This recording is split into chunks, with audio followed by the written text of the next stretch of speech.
You have the outside receiver Hoffman running to the inside, and then Oppo breaks to the outside. And there was just bad alignment by Texas. Phillips, if he's in man coverage, which is what that looked like as Vaccaro came down to the inside to cover Falslev, it became man coverage, and that was just a bad alignment by Phillips. Again, though, excellent play call. Heaps hands it off to DeLuigi. And he moves forward, gets about 4 yards, setting up a 2nd down and 6. Robinson making the stop for Texas. How badly does Texas need a big defensive play here early in the second half to turn the tide a little bit? Big. I mean, you saw what happened when they had that interception. They only ended up getting a field goal out of it. But Mac Brown was talking to Samantha Steele on the way out. I agree. His defense has not played that poorly. I mean, BYU has moved the ball, but here they sit only down 10 and only having given up 13 points. Heaps fires. Pass is incomplete, intended for McKay Jacobson.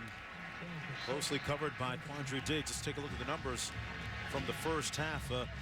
Beyond those numbers, though, you think about Texas with all those early 3 and outs, getting off to a poor start offensively, kind of setting the tone. And all of those penalties, of course, that personal foul on Jackson Jeffcoat that kept the drive alive. They had 28, they being Texas, 28 yards of offense in the second quarter and 30 yards of penalties. Let's see what first-year defensive coordinator for Texas, Manny Diaz, dials up here. That's to cause confusion on his side of the ball. Well, not too much confusion because the catch made. Gain of 1 by DeLuigi. Vaccaro making the stop, but short of the first down, so it's a win for Texas's defense here on the first possession. And they brought a blitz, and they were able to cover everything. And the reason you're able to do that is when you have a guy like Vaccaro. This guy is a really special player. They're able to do so much with him. That time they bring a blitz, he has to go out into coverage, and it was perfect coverage. Jackson Shipley standing on his own 30-yard line. The 3rd punt of the day for Justin Tucker, pardon me, for Justin Sorensen.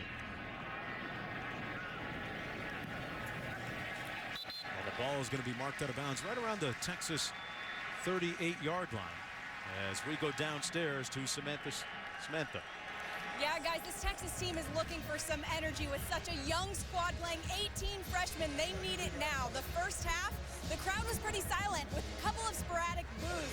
One of the things Mac Brown's been saying on the sideline is we need a spark. They said in meetings yesterday, specifically Manny Diaz said, we need somebody to show up and be the guy. We don't have a world beater right now, and that's what we're looking for.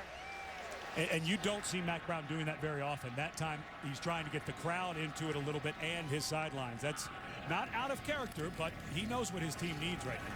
They're going to run it on first down. That's Malcolm Brown, the highly talented freshman, sets up about a 2nd down and 6.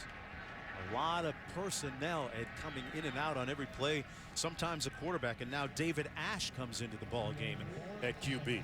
You know, I would normally say I wouldn't like this, that I'd want one quarterback in there. But I think with 2 young guys with 2 different skill sets, I think this is the right thing. I think they just need to be careful and make sure they're really clean with all of those personnel changes.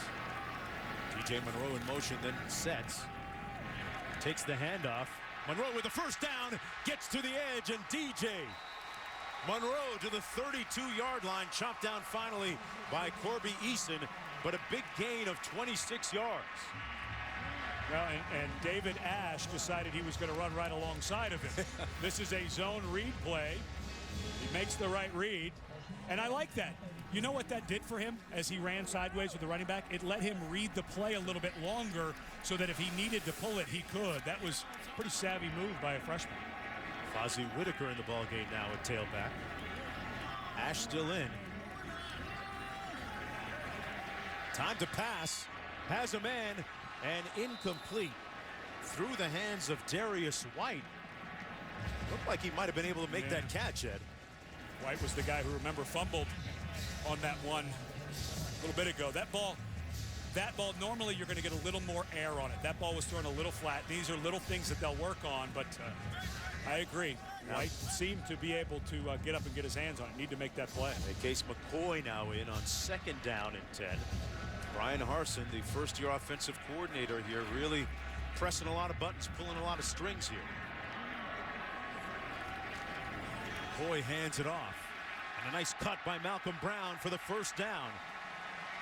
Just shy of the 20-yard line. And there you see the special burst that he has. He gains 11 yards. Much better blocking is why this play is successful. We saw earlier, look at the really nice double team on the nose guard. And that was number 55, Dominic Espinoza. And Brown, like you said, he has that ability to be patient and cut behind. It's another chance here. Nice cutback by Brown inside the 15 to the 13. The son of military parents who are based in San Antonio. He picks up 7. And because of the closed practices during camp, a lot of people didn't know that Brown was suffering from a hamstring injury. Missed about 10 days of camp and was able to come back the week of Rice to practice and got in the second half. And you're starting to see why everyone is so excited about this young man here. Just seems to have that running back where he can just feel it and make it happen.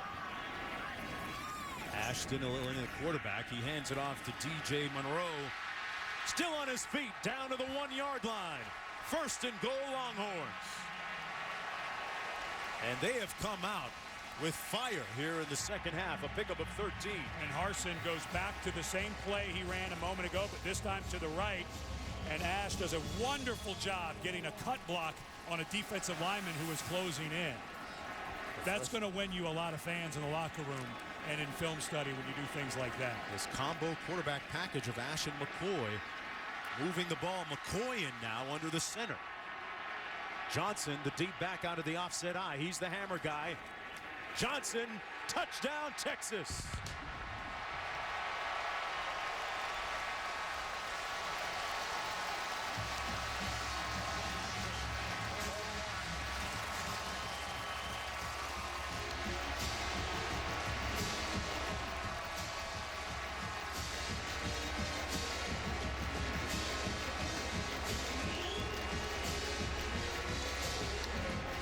Well, the Longhorns come out here in the third quarter resolved to make something happen and make it happen early at Cunningham. 250-pounder with 32 career touchdowns on the one. That's usually a pretty good call. And it's a field goal game. Malcolm Brown taking them to within the shadows of the goal line, and then it's the hammerman, Cody Johnson, punching it in, and Mac Brown ready to pump up the volume on the sidelines and ready to hook him a little bit more.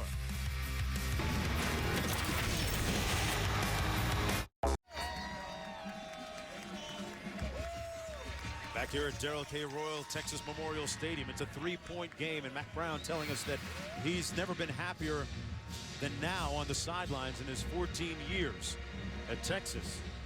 And he's been reinvigorated by maybe delegating a little bit more to his assistants there. And now he goes over to the defense. We've got some momentum. Let's make sure we wrap up the tackles and let's get the ball back. The offense finally came to the ball game. Now let's go back out and do our job. And boy, he does seem, he used the word last week when we were doing that Rice game, re-energized. He seems that way to me for sure. Just underway here in the third quarter. Texas took it down the field on their first possession. Let's see how BYU responds. Jordan Johnson with a nice run, and it's fumbled. And the Cougars, fortunately for them, get it back. Just shy of the 30-yard line, a 26-yard kickoff return. Take one more look. Another one of those true freshmen. Steve Edmond comes in right here at the end, swats at the ball. Shouldn't be enough to knock that out, but give Edmond credit for the forced fumble right there. Great that ball, yeah. You got to lock that a little more high and tight with that ball, and it doesn't come out. First and 10. Let's see how Jake Heaps responds.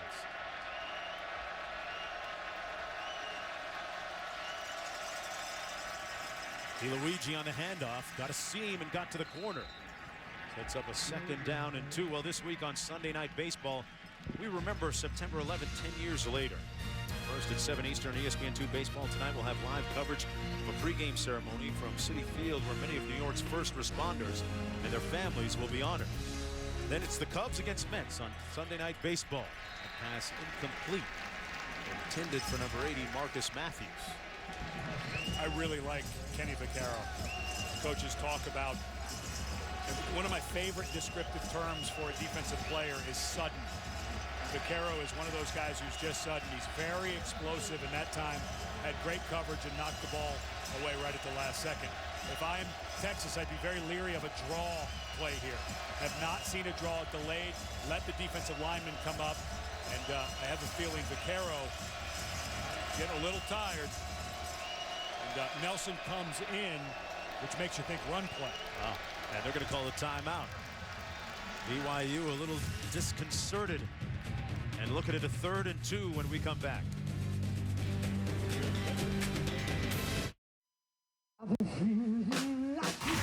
ESPN's College Football Primetime. Brought to you by Liberty Mutual Insurance. Responsibility. What's your policy? And Verizon, the official wireless service provider of the NFL. Look at some of the musicians on 6th Street here in Austin, Texas. And looking at 3rd down and 2 coming back. Texas's defense responded, getting a 3-and-out out of BYU on the last possession. Nelson in at quarterback. DeLuigi, and now he keeps it himself, and he lost the ball. But he may have been down first. He got the first down. Acho making the stop on the play on the 3-yard gain. It looked like he kept it in DeLuigi's belly for a while there, Ed. He did, and very similar. That's exactly what we've seen from Ash. A new wrinkle to the zone read. Boy, he was fumbling that the whole way. That was loose. Well, but at the end, boy, that's a loose ball. That's a loose ball. But if they blew the whistle and no one recovered it in the immediate action after the play, it's dead. That's the rule. And now we got a lot of flags down in the field as Acho. Well, it looked like Terrence Brown, the center, may have done an illegal snap to me. Offside. Defense. Number 18. Unabated to the quarterback. 5-yard penalty. Still first down. Brown, who had some struggles last week with his snaps. Let's take a look at Riley Nelson on this last carry. Ball's loose, and it was because of when he was trying to run down the line and hand it. And that ball, watch it pop out right here at the end. You know, he doesn't have possession. Laying on top of it, if you don't have it cradled in your arms, not possession, but the officials had already blown it dead.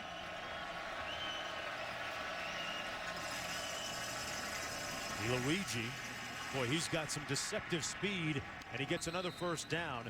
Got a nice block by J.D. Falslev, the receiver, for an 8-yard gain. Falslev's block is why this play ends up picking up the yardage it does. Watch him go block, and DeLuigi comes and then bounces outside of that. Really well done. And back to the action, the pass complete. This time out of the backfield, DeLuigi shows you his versatility, rushing and receiving. Picks up 9 for a 2nd and short. As BYU goes through the season, defensive coordinators are going to pop in the tape and say, is DeLuigi hurt this week? He just does so much. You know, he's such a versatile. He's good in the backfield. Right there was a wonderful run, bouncing in, bouncing out. We talked to Manny Diaz yesterday, and he said, that's a special player, and they're using him a bunch of different ways, and I see why. They line up out of the eye this time on 2nd and 1. DeLuigi with nowhere to go. Bottled up, and that's going to be a loss of yardage on the play. It'll be 3rd down coming up.